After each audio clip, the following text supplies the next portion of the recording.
¿Qué tal? Muy buenas noches. ¿Cómo están, queridos hermanos? Allí de la Iglesia Evangélica Shalom, en Perú. Damos gracias al Señor por la oportunidad que me da de poder compartir este tiempo con ustedes. Y bueno, también agradecerle al pastor Andrés por la invitación. Y espero en el Señor que pueda ser de bendición este pequeño devocional que vamos a tener. Mi nombre es Cristian Montaldi. Junto a mi familia estamos sirviendo al Señor aquí en Uruguay, ya hace alrededor de 12 años, y bueno, el Señor nos está dando la oportunidad de poder llevar adelante y pastorear una iglesia, también de poder estar sirviéndole a Él a través de un campamento de Benecer, y bueno, también diferentes oportunidades que vienen a nuestra mano, y pedirles que estén orando por nosotros y por aquello que el Señor nos está permitiendo hacer para Él, ¿sí? Y pensando en esto de la oración, hay un pasaje muy cortito, muy sencillo, inclusive algunos hacen chistes a veces de que era un mensaje subliminal, ¿no? Eh, y está allí en Primera de Tesalonicenses, capítulo 5, versículo 17, que dice: orad sin cesar, orar sin cesar. Y algunos decían que, ¿verdad?, era un mensaje subliminal y hacían bromas de que era orar sin el César, ¿no? Y como la iglesia estaba en el tiempo del Imperio Romano, ¿verdad?, y siendo perseguida, era como que hacen esa broma, pero orar sin cesar, no dejar, el poder persistir, el poder perseverar, el poder crecer en nuestra vida de oración, ¿verdad? Y ciertamente la oración no tiene que ver con la repetición vana de palabras, sino que tiene que ver con esa conversación con nuestro Dios. Y eso es clave para la vida del creyente, es clave para tu vida y para mi vida, el poder hablar con Él, ¿sí? No es una cuestión de un ritual religioso, no es la repetición vana de palabras, sino es el poder crecer en esa comunión, en esa comunión. Dios nos creó para tener comunión con Él, ¿verdad? Y vemos lo que es esa comunión y esa conversación desde el principio de Génesis, ¿verdad? Lo vemos en la vida de Adán y Eva, cómo ellos compartían con el Señor, lo vemos en la vida de Enoc, cómo él caminó con Dios y esa comunión linda, fresca, íntima, personal, diaria, que debemos buscar, ¿verdad? Bueno, ni que hablar Noé, Abraham, me encanta, ¿verdad? Abraham, cuando sobre todo pasa por esa prueba tan importante, ¿verdad? En dos oportunidades le dice al Señor: heme aquí, heme aquí. Y qué importante, ¿verdad?, es el poder estar dispuesto para el Señor. Moisés, hablando con Dios cara a cara y siendo el que se paraba allí en la brecha, ¿verdad?, intercediendo a Dios por su pueblo. Samuel, ¿verdad?, habla, que tu siervo escucha. Y así tantos otros personajes que vemos cómo a lo largo de la historia Dios siempre ha buscado tener comunión, esa conversación fresca, íntima, personal y diaria con su pueblo. Así lo hizo también con sus discípulos, cuando Dios se echó carne, cuando Dios se manifestó en carne y habitó entre nosotros, ¿verdad? Él tenía esa conversación diaria allí con sus discípulos, con Pablo, con la iglesia, ¿verdad? Y Él quiere tenerla contigo y conmigo. Él abrió la oportunidad que podamos llegar cada día ante el trono de la gracia y poder llevar allí nuestras oraciones, ¿verdad?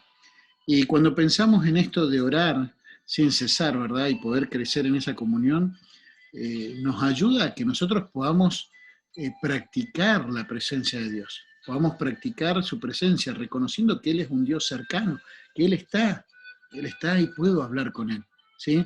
Como cuando hablo con una persona, eh, Él está, ¿verdad?, su presencia, y reconociendo obviamente también cuál es su posición y cuál es la mía, ¿sí? A veces algunas iglesias a la hora de orar tratan a Dios como el chico de los mandados, ¿verdad? Y le piden y le dicen qué es lo que Dios... No, es reconocer cuál es su posición, cuál es mi posición, cuál es el poder que Él tiene. Y debemos aprender en medio de la oración también a crecer en conocer más de su persona, de su carácter, de los propósitos que Él tiene, ¿sí? Eso fue lo que le pasó, ¿se acuerdan? a Asaf allí, cuando él estaba casi que sus pieles resbalaban por mirar todo lo que estaba pasando, la prosperidad del impío, ¿verdad? Como no tenían temor de nada, dice, hasta que entrando en el santuario de Dios, ¿sí? Aprende a reconocer los propósitos, ¿verdad? Y a comprender más lo de la voluntad de Dios. Pero cuando pensamos en orar sin cesar, quiero hablarle de 3 cositas que deberían tener nuestras oraciones en esa comunión íntima, personal, diaria con el Señor. Tiene que tener agradecimiento. Allí, alrededor de este versículo, el versículo 18, ¿sí? El 17 dice orar sin cesar, el 18 dice, da gracias en todo, porque esta es la voluntad de Dios para con vosotros en Cristo Jesús. Ser agradecidos, ser agradecidos. Ser agradecidos con las personas, pero sobre todo ser agradecidos con Dios. Saben, hay un tremendo peligro en no ser agradecidos. Justamente cuando uno lee allí en Romanos capítulo 1, ve que justamente ellos, dice que decidieron cambiar la verdad de Dios por la mentira, honrando y dando culto a las criaturas antes que al Creador, el cual es bendito por los siglos de los siglos. Pero ellos no solamente cambiaron la verdad de Dios, sino que dejaron de ser agradecidos, cambiaron la gloria del Dios incorruptible, cambiaron la verdad de Dios por la mentira, pero también dejaron de ser agradecidos con Dios. No, dice, y como ellos no aprobaron tener en cuenta a Dios, Dios los entregó a una mente reprobada. Ellos no dieron gracias a Dios, no reconocieron, no buscaron, y debemos aprender a ser agradecidos en todo. A veces no todo lo vamos a entender, a veces hay cosas que no las vamos a poder ver en el momento, pero tenemos que aprender a ser agradecidos a Dios con todo y en todo. ¿Por qué? Porque sabemos que hay un Dios que es sabio y entendemos de que es un Dios misericordioso, amoroso, ¿verdad? Paciente, y Él obra, ¿verdad? Pero también tiene que haber arrepentimiento. Nuestras oraciones tienen que haber arrepentimiento. Constantemente estamos ofendiendo al Señor y necesitamos venir y reconocer, ¿verdad? En Primera de Juan, allí el apóstol Juan nos habla y nos enseña, ¿verdad?, acerca de la importancia de confesar nuestros pecados. Y dice así, versículo 9, si confesamos, en Primera de Juan capítulo 1, versículo 9, si confesamos nuestros pecados, Él es fiel y justo para perdonar nuestros pecados y limpiarnos de toda maldad. Y ciertamente necesitamos reconocer y venir y decir lo mismo que Él dice acerca de nuestro pecado y pedir perdón y buscar las fuerzas de Él para poder cambiar, para poder caminar de una forma diferente. Nuestras oraciones, no solamente en la vigilia, y gracias a Dios por lo que están haciendo ahora, sino en nuestra vida diaria, es orar sin cesar, con agradecimiento, con arrepentimiento, pero también buscando el adiestramiento de parte de Dios.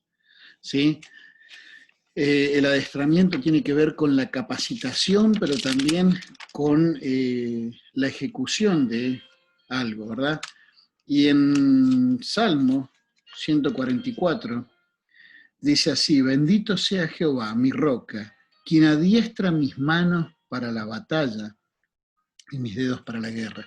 Y ciertamente nosotros como creyentes entendemos y vemos que hoy más que nunca, ¿verdad? Estamos en una batalla, estamos en un combate, estamos en una guerra espiritual. Y debemos no solamente entender quién es el enemigo, sino también lo que es todo lo que Él nos ha dado para poder hacer su voluntad. Busquemos y oremos para que Él nos adiestre, para poder hacer su voluntad, para que Él nos ayude a alejarnos de nuestra propia voluntad, ¿sí? Y para que podamos hacer su voluntad en su poder, a su tiempo, a su manera. Él es el quien adiestra nuestras manos para poder hablar a otros de Cristo, para poder hacer cada una de las cosas que Él preparó de antemano. Busquemos que Él nos adiestre. Saben, hermanos, a medida que el ser humano va creyendo, va creciendo, va madurando, ¿verdad? Ya sea física, intelectual, socialmente, se va independizando.